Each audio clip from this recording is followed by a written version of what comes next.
If you want to write stories your readers will love, there are 3 things you need to do. Understand storytelling principles, see how other writers have applied those principles, and then use them in your own work. Here on the Story Nerd podcast, our goal is to demystify story theory. We'll help you with the first 2 steps so that you can get started with the third.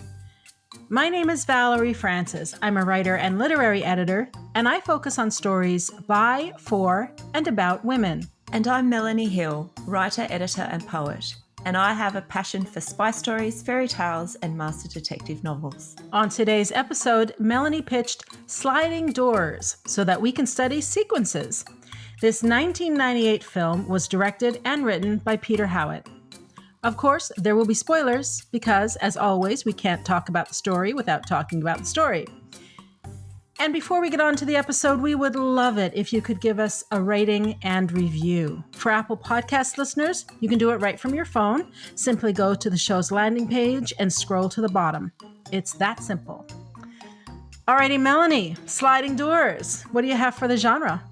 So I've broken down the genre in a very different way this week, and the reason for that will become clearer later on as I go in for a bit of an analysis. But I have got that the genre is, for Blonde Helen, a love courtship story, for Brunette Helen, a long-term love relationship story, and for Gerry in the Brunette storyline, a love obsession story, and then for Gerry in the Blonde Helen storyline, a love broken trust story. So now I'm not going to focus on the Blonde Helen Gerry storyline because it will get too tangled and confusing, but just be aware that it's present in the movie. So that's sort of how I've broken it down, and I'm not going to go with an internal genre for this film, although there is one, and it's probably Helen, who we see and meet at the start and we see at the end of the film. So yes, that's a bit convoluted, but that's how I've broken it down this week. What about you? Yeah, I just kept it super simple. I think this is a courtship love story, and I think the secondary genre is worldview maturation for Helen. And I don't know if you noticed this, Melanie, but at the end of the movie, there's even a song telling us what the genres of the film are. It made me laugh my head off. I didn't notice that at all. Do you know? I'm going to go back and listen now because I did not know. It's the song that starts playing when Brunette Helen gets on the elevator when she's leaving the hospital right at the end, and she meets James and she drops her earring the second time. That song that's playing. Right. Okay. Right. I'll go and I will listen for it because I think when this movie first came out, I think I actually bought the CD of the soundtrack. So it's probably still there somewhere. I'll just have to find a CD player. And it's marketed as a rom-com. Now, I don't know if I would call it a rom-com, honestly. One, I didn't find it particularly funny, but I can see why they would market it as a rom-com. Anyway, that's what I see it as, a courtship love story with worldview maturation. Right. Okay. So I can tell already that we're going to have a few differences of opinion about this story. But that's okay. And it will make for interesting listening this week, I think. Right. So I am looking at breaking stories down this season into sequences. So I've mentioned in my identification of the genre that there are 3 stories, possibly 4, and there's possibly more that I've thought of overnight before we started to record the episode. So I've discounted Lydia's story arc, and she's in the story, and I think there is a bit of an arc there for her in both of the storylines. But I'm not going to focus on that. I think I'm going to focus on 3 this week. Having so many characters with bigger story arcs is all in line with the mini plot slice of life story structure. And I just want to explore this for a minute because it's essential to understanding the sequences in Sliding Doors. Now, there is a school of thought out there that mini plot stories are based on internal changes and internal genres, and that they are basically character-driven plots. So I have a different take on that. And the reason for that is I have a client at the moment who is writing a mini plot story, And so I've recently immersed myself in many mini plot stories so that I can help her develop the story structure and each of her characters' story arcs around a central theme. And this is what I have found in doing this study, that there is one controlling idea in a mini plot. In Sliding Doors, the controlling idea is everything will turn out all right in the end. And James actually says that to blonde Helen in the movie. There is a central theme in a mini plot story, and in Sliding Doors, the theme is love and fidelity. Each character represents an aspect of the theme. There is usually one central character that all the other stories center around, and this character's story arc is more aligned to the heroine's journey. Now, it's not exactly this story arc in Sliding Doors, but there are some important commonalities. And very quickly, the most important one is the separation of the masculine and feminine, which really means the separation of an internal emotional life and external achievement. Now, I know I'm not doing this justice in any way, but the most important aspect of this is what we see on the screen with Sliding Doors. And we see the separation of Helen right at the beginning of the movie. There are also other things that come together in the story. So there are the common pangs of early stage pregnancy felt in both Helen's storylines, and then blonde Helen's death and the awakening of Helen, brunette Helen, at the end. So these concepts of a cast of characters, a central theme, one controlling idea, and one central character are common in mini plot stories. And you will see how this plays out as I break down the single central actions for each storyline in the sequences. Now, this is a relatively short movie at only 1 hour 35 minutes. Give or take, the sequences break down in about 12-minute blocks each, and there are 8 sequences in Sliding Doors, and I'll go through those in a minute. Now, by looking at the sequences and keeping an eye out for the major plot points here, this is what I found. And I'll distinguish the 3 storylines by calling the first and the primary one blonde Helen, who we meet at the Sliding Door sequence at 5 minutes 30 seconds in the movie. So that's the first sequence. The second is Helen. That's the one we meet at the beginning and we see at the end of the movie. And the third is Gerry's storyline in the brunette Helen story. So I hope this is not confusing as I go through and explain it, but they're the ones that I'm focusing on. And like I mentioned, there are others. Blonde Helen's storyline takes primacy in the story because it's important to the gut punch ending. We are more invested in blonde Helen's story because we expect a happy ending due to the courtship love story structure that it's given. We see this story as more desirable because we think it will give us the happy ending we're waiting for Helen and for ourselves. We are attuned to expect a happy ending from this courtship story. Helen's story, on the other hand, is not so great. For most of the middle section, Helen is being duped by Gerry, and we believe she's missed the opportunity to meet with James and have a happy ending.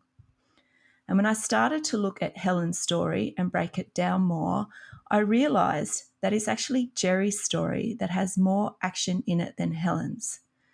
Gerry's story and Helen's stories are intertwined, but it's Gerry's story that meets more of the story structure conventions than Helen's does. Helen is a passenger whose suspicions grow, but she doesn't understand what's going on until the end of the movie. She is subject to Gerry's infidelity, which is far more dramatic and interesting than an unsuspecting Helen.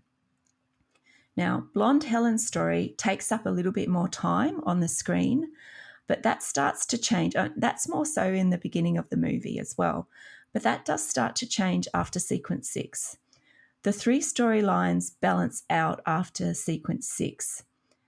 Helen and Gerry's story merge in the final sequence to, I think, an overwhelming sense of relief at that particular point. While all stories in Sliding Doors are love stories, the blonde Helen story is a courtship story because it's centered around new love. Helen's story is about a long-term relationship and discovering infidelity, and Gerry's is about obsession and the affair. And as his friend Russell points out, his actions are comical and more interesting than a soap opera. And I can't believe that someone would get themselves into that level of conundrum. But anyway, that aside, both the Helen stories start in the same way, but when the sliding door split happens, we shift into the different story. Blonde Helen's story is broken up by all the drama points we expect for a longer love story. The inciting incident for this story is when blonde Helen arrives home and finds Gerry with Lydia. However, Helen's inciting incident is when she's fired from her job. And Gerry's inciting incident is when Helen arrives home and he has to hide evidence of his affair with Lydia. Now, I won't break up each storyline and go through this piece by piece. It would take too long. But you can see how the individual stories start in the same sequence and then vary throughout the story as it develops. But before I break down the sequences, Valerie, how do you see the two Helen storylines? Yeah, this one is a tricky one to talk about on a podcast. So, like you, I broke it down into brunette Helen's story and blonde Helen's story. And also, like you, I think that brunette Helen's story is dominated by Gerry. She's still the protagonist, but she's a very passive protagonist in that storyline, which makes it not, for me anyway, not as interesting.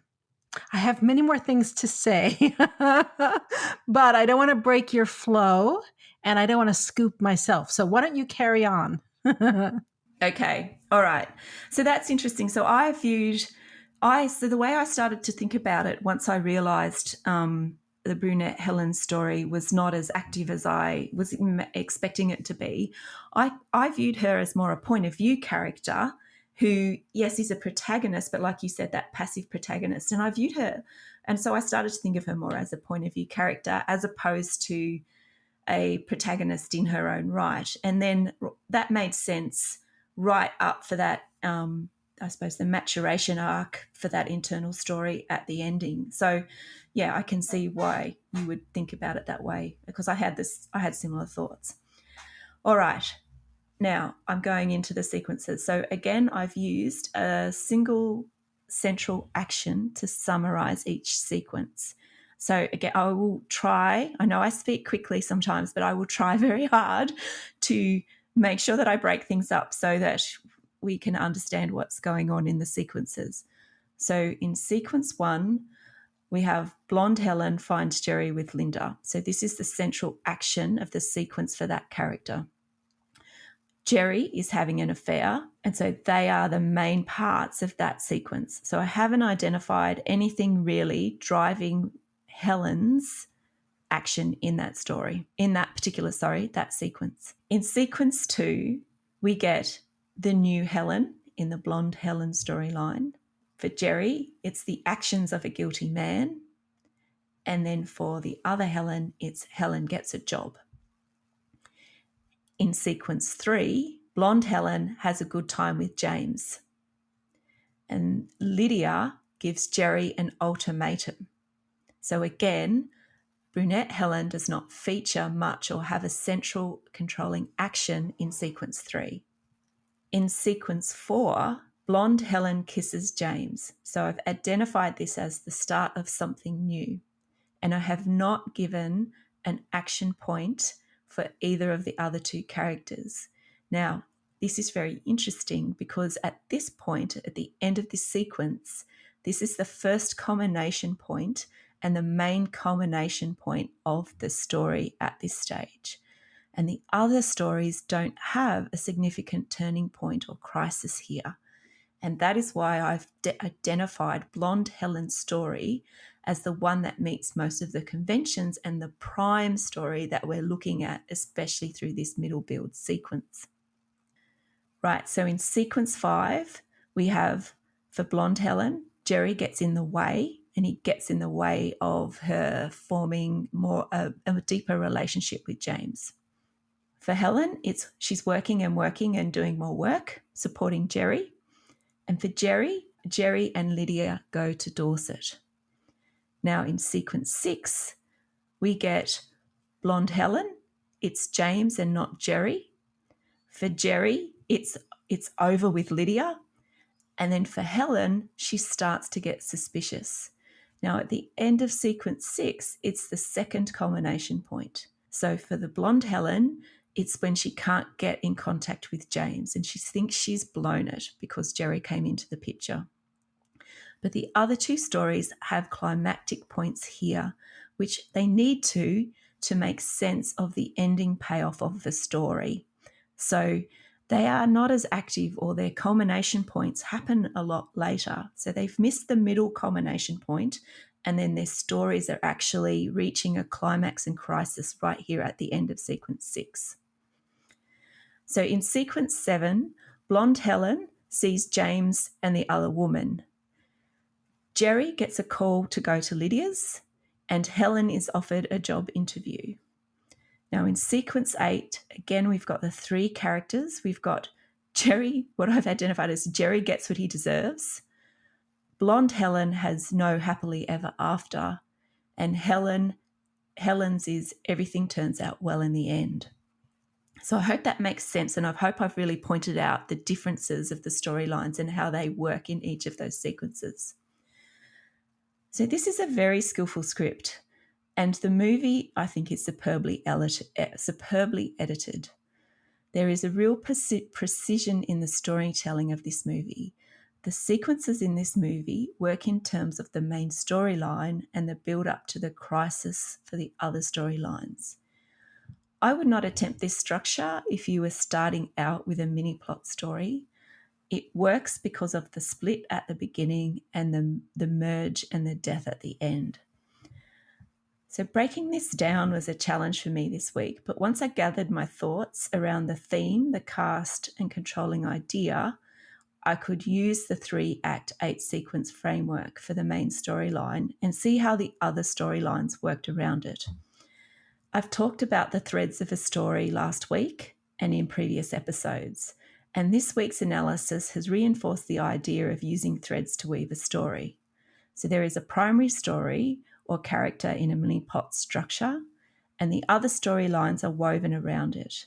And I can see this in Sliding Doors, but it plays out in 2 different ways. And finally, just out of interest, here's a fun fact. Helen, it's stated in the movie, is actually a Gemini. So her star sign is the twins. And this is an interesting detail about her that could offer an explanation as to why there's a split in her timeline. So, Valerie, I know that you don't agree with me in terms of the story structure because I've read what you've said. So that's my takeaway. I'm going to hand over to you to hear what you have to say. Well, I do agree that the movie is superbly edited, but the movie just isn't that interesting. In my not so humble opinion. For me, Sliding Doors, I'll just give you the bottom line here. Sliding Doors feels like an interesting intellectual exercise, but not much more than that. Anyway, okay, let's just carry on. So, Melanie, you've already touched on a few of the things that I have in my notes here for this week's episode. The very first thing I have at the top of my list is plot structure, because I think for me, that's where I started as well, because it's not an arc plot structure. So if you go back to the episode we did on 3 Billboards Outside Ebbing, Missouri, that was way, way back in season 1, you'll know that a story can have one of 4 different plot structures: an arc plot, an anti-plot, a mini-plot, or a multi-plot. And these plot structures exist on a spectrum. They're not 4 individual silos, with concrete, hard and fast edges or definitions. They're more like the colors of a rainbow.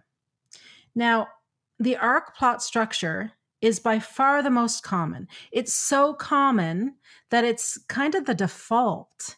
It's the structure we think of when we think of a story. It's typically a linear, single protagonist story that follows the hero's or heroine's journey form. Almost every theory book I have talks about theory as it relates to the arc plot structure, although very few of them actually articulate it that way. It's only the advanced ones, like Robert McKee and John York, who talk about the different plot structures. That's how common arc plot is.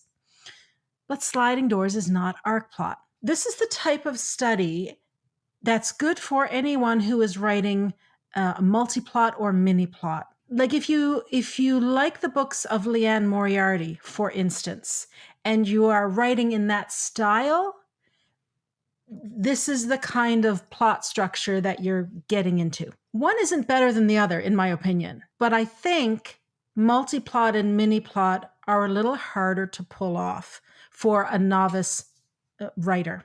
So generally speaking, multi-plot stories are those with multiple storylines. Mini-plot stories are those with abbreviated story arcs. And they're abbreviated because typically the story is shorter. So for prose writers, it's the difference between a full-length novel and a novella or a novelette. It might even be a short story, although sometimes short stories are single scenes as well. So if you have a novel that's in the typical 80 to 100,000 word range, and you have 6 storylines going, you're probably dealing with mini plots because you just don't have enough room in that book to have fully realized story arcs. If your story is ballooning to 350 or 400,000 words, then they're probably not mini plots because you're probably trying to fully develop every one of the storylines. Hopefully that makes sense. Alrighty, so Sliding Doors then is about an hour and a half, as Melanie said, and that's down from the typical 2 hours of a feature-length film. But there are 2 storylines with 2 distinct protagonists. Now, this sounds like I'm contradicting myself. To me, Helen is the protagonist of the story, but there's 2 versions of her. So that's why I'm saying 2 distinct protagonists, blonde Helen and brunette Helen. So now, we can have this whole big, long debate about whether there's 1 protagonist or 2, but I'm not interested in that conversation right now. I'm going to call it 2 because we have 2 different versions of Helen. And they have, it's clearly 2 tracks we're following here. So I think Sliding Doors is on the spectrum between multi-plot and mini-plot. Each storyline only gets about 45 minutes of development instead of 120 minutes. So that means that the storytelling principles aren't necessarily going to be executed fully or explored as richly as they might be in a story that has 1 storyline, 1 protagonist for 120 minutes. All right. So let's talk about the beginnings and the endings. In terms of beginnings and endings, then, we don't have a crystal clear example of it. Now, Melanie, I found your breakdown of the sequences really interesting. But when I looked at the beginning, I wasn't looking at them as separate tracks. I was looking at this as one unit, particularly Act 1 and Act 3, or the beginning and the end. So I don't think we have a crystal clear example of how a beginning and an end works. But then most of what I'm studying with beginnings and endings are arc plots. So it's not quite apples to apples for me this episode. We do have an exact repeat, however, of the Helen and James lovers meet scene, which I found interesting. So Helen steps into an elevator and drops her earring, and James picks it up. That's the lovers meet scene. Now, it's not the opening and closing scenes, but it's the beginning of their love story in both storylines. And it's very close to the beginning of the whole story. It's the 3rd scene.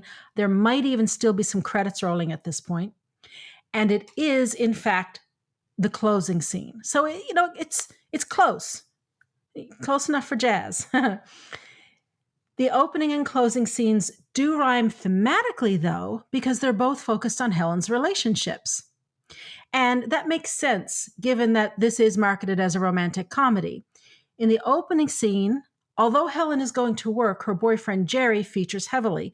And Melanie, this is exactly what you were saying in the brunette Helen storyline. She's passive, and Gerry's actions and activities seem to take the lion's share of that story. In the closing scene of the whole movie, Helen, brunette Helen, has ditched Gerry and is now meeting James. We also have repeated hospital scenes in the first act and the last act. So brunette Helen goes to the hospital in Act 1 because she has a head injury. In both storylines, she ends up in the hospital at the end because she's had much more serious accidents. Brunette Helen has fallen down a staircase, but she ultimately recovers. Blonde Helen gets hit by a car and dies. This is a romantic comedy? I don't know. Even though the movie is short, the overall beginning is about 15 minutes and the ending is about 18 minutes. So, that's what we've been seeing so far. Even with the dual storylines, the overall structure is kind of what we would expect in an arc plot story. The story splits into two plot lines just after the inciting incident. And I'm looking at this as the inciting incident of the whole story, which is when Helen gets fired. Now, I just want to talk about the hero's gift expressed here for just a quick second, because this was my focus for last season. And I found it interesting here. If you remember last season, I really went into this and I talked about when it's introduced and how it's developed throughout and why this is so important. Here in Sliding Doors, Helen's gift, presumably, is her skill at PR, public relations. However, in Blonde Helen's storyline, where her gift is expressed, she dies. In Brunette Helen's storyline, where no gift is indicated or expressed, she lives. I mean, yeah, technically we know she works in PR, but we don't get any indication at the beginning of the whole story before it splits off that she's any better than anybody else. In fact, they've been trying to get rid of her for whatever reason. If she was really that gifted at PR, they would overlook, one, they wouldn't have been trying to get rid of her, and two, they would have overlooked the fact that she took four bottles of vodka on Friday. 4? Am I a prude? Am I just jumping demographics here? I don't know, that sounded like a lot of vodka for a weekend. I'm a prude. That must just be that. So the fact that Helen expresses her gift in the Blonde Helen storyline and dies, but there's no gift at all expressed in the Brunette Helen storyline and she lives, that confused me. I'm not sure why it's like that or why the writers made that choice. It's an odd one to me. I'm scratching my head on that one.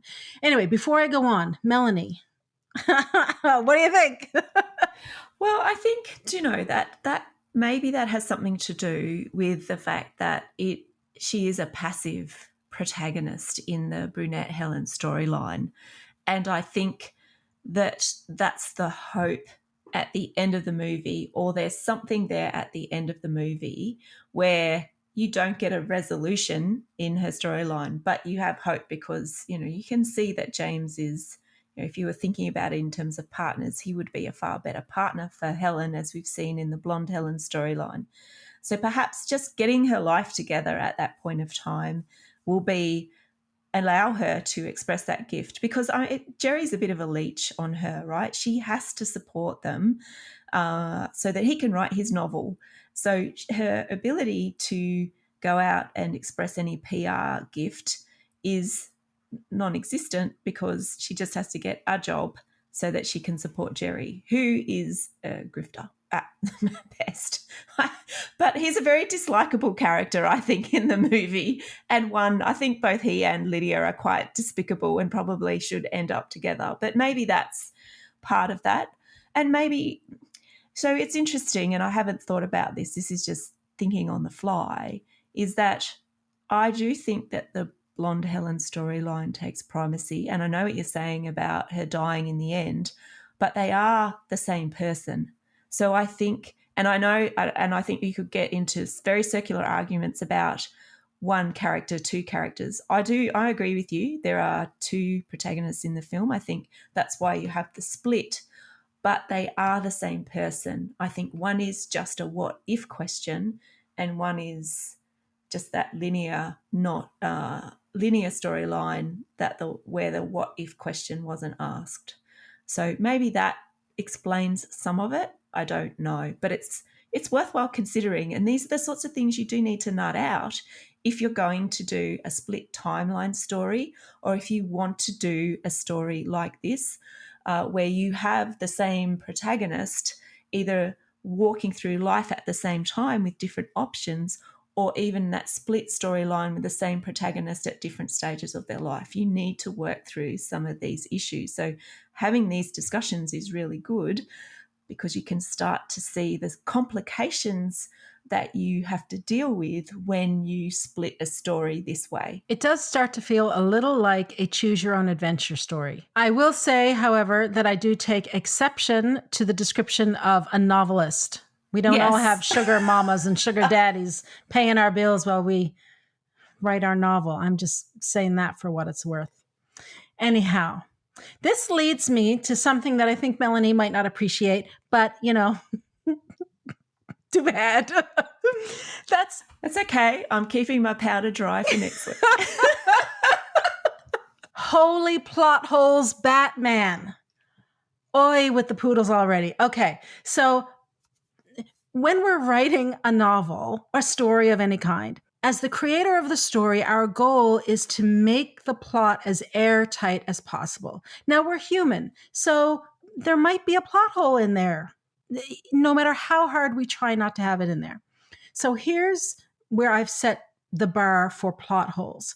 If I read a book or I watch a movie, and on one reading or one viewing, I don't perceive any plot holes, it gets 2 thumbs up, it gets a pass. Sometimes on one read through or one viewing, there's these, clear circumstances where, you could just drive a Mack truck through these plot holes. So if there are plot holes that you can only perceive on multiple viewings or multiple readings, that's okay. That, to me, the author has tried their best. Sliding Doors has the Mack truck plot holes. Okay, so where do I start with this? This is not a particularly complicated story, but I did struggle with it because I just don't get it. Overall, I don't get it.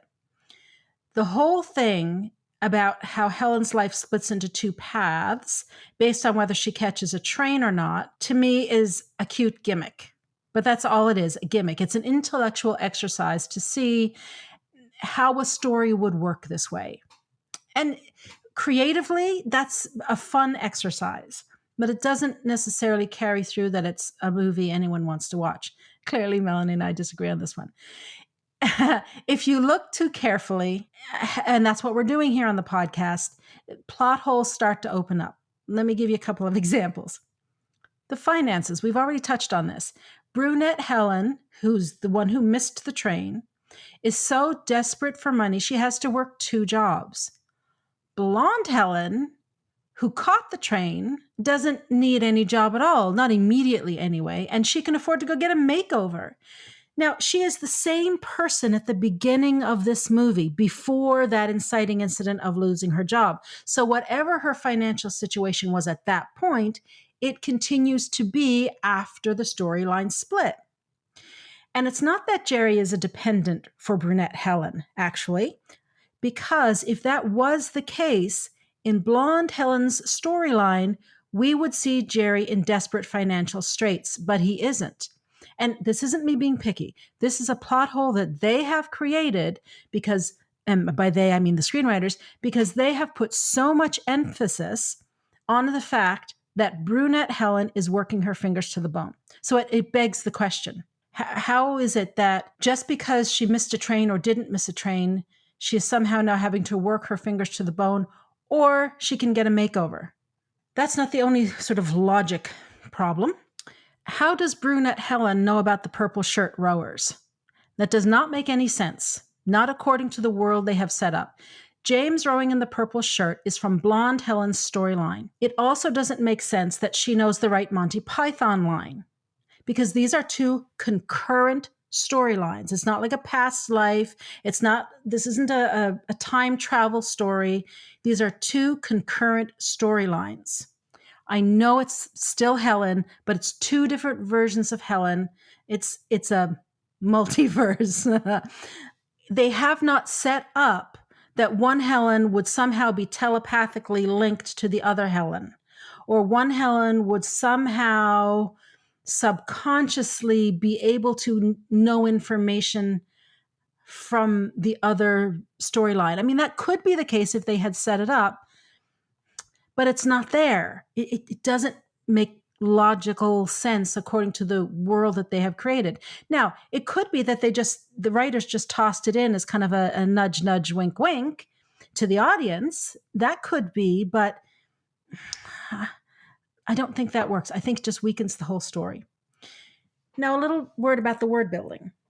The movie came out in 98. A PR professional, especially one who owned her own PR company, would have had her own cell phone in 98. And I know this because I was a PR professional in 98 and I had my own cell phone.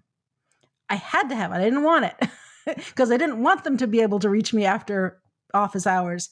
But I had to have it. And I worked for the federal government at the time, which was actually late to the party on cell phones because of, a big fancy procurement process and all that kind of stuff. So it doesn't make sense that blonde Helen would have had to use a phone box to call Anna. And if she didn't have a cell phone, you could argue that she just started up her own company and having a cell phone was not a necessary expense for a new startup. Okay, I can go with that. But James would have had a cell phone. He's a big fancy pants businessman. We're led to believe that he's well-to-do. He's the kind of guy who would have had a cell phone.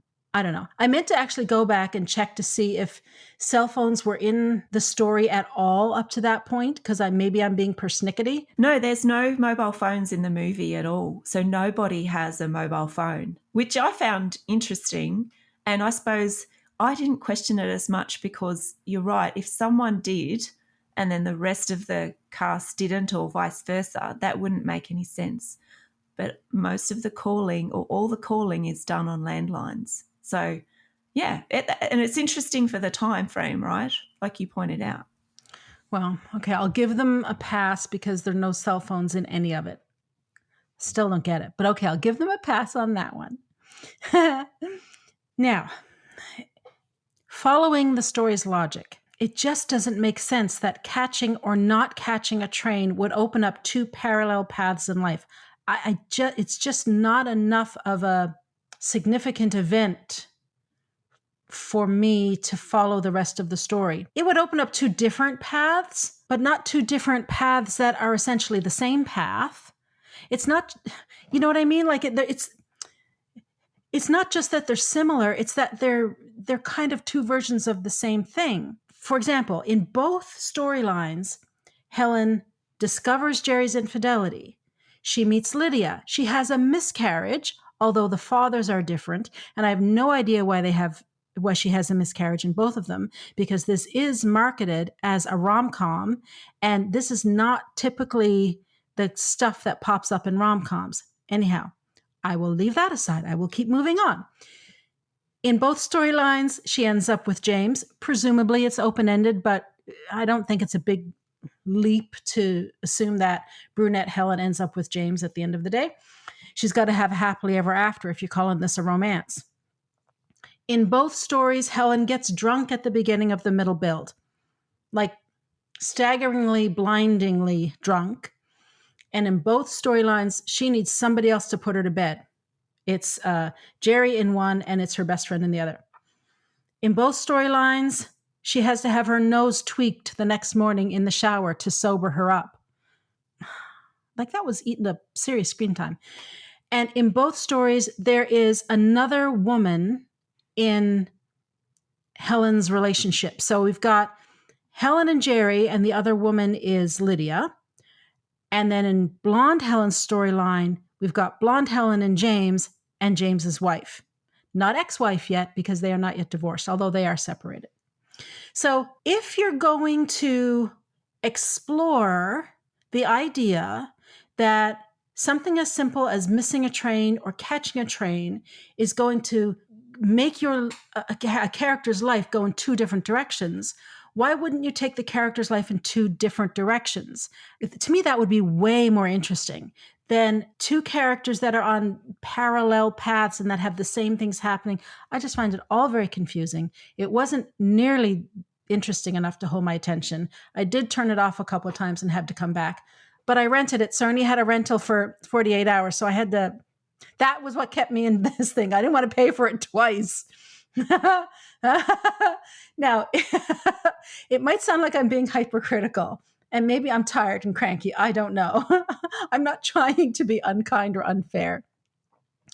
I think, as I've said already, this movie is more of an experiment than anything else. It's a neat gimmick. And, as I said, it feels like the filmmakers were just trying something out to see if it would work. That is fair. I can support that 100%. I mean, after all, if we don't try things, how will we ever know? But if we're going to try things like this, new things, new for storytelling generally, or just new for us, we've got to try them to see if they work. But it means we need to lean into the theory, not abandon it. Just because something can be done doesn't mean it necessarily should be done. A gimmick might be kind of fun, and I know it was replicated in a lot of other stories, but in this instance, for my money, it's not enough to support a whole story. A gimmick doesn't replace storytelling fundamentals. Right. So do you know something? I'm listening to you talking then. The movies that we've had problems with or found it harder to go along with and not suspend our disbelief are ones in each season that we've looked at that don't follow a arc plot storyline. So if I think back to 3 Billboards and I think back to Being the Ricardos and now Sliding Doors, they are harder, so really hard to write and to do well. And I don't think any of those that we've watched have been executed to a level where you could go, this is a brilliant example of exactly.